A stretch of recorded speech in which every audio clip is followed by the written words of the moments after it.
আজকে আমি বানাচ্ছি অনুষ্ঠান বাড়ির মতন পাবদা সর্ষে। তার জন্য আমি কতগুলো পাবদা মাছ নিয়েছি। মাছগুলোকে ভালো করে ধুয়ে নিয়েছি, নুন হলুদ মাখিয়ে দিয়েছি।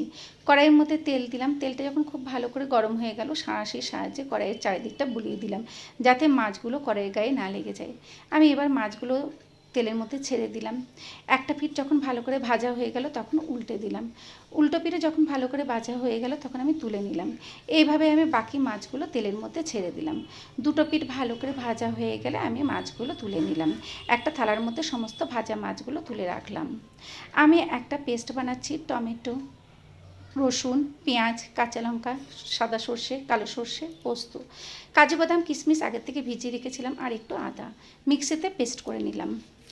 আমি মাছ ভাজা তেলের মধ্যে শুকনো লঙ্কা পাঁচফোড়ন দিলাম, আর ওই মশলা বাটাটা দিয়ে দিলাম। ভালো করে নাড়াচাড়া করলাম। তার মধ্যে আমি দিলাম নুন, হলুদ, লঙ্কা গুঁড়ো, কাশ্মীরি লঙ্কা গুঁড়ো। খুব ভালো করে মশলাটা ভাজা ভাজা করে নিলাম। মশলাটার গা থেকে যখন তেল ছাড়তে শুরু করবে তখন তার মধ্যে দিয়ে দিলাম গরম জল। কিছুটা পরিমাণ গরম জল আমি দিয়ে দিলাম।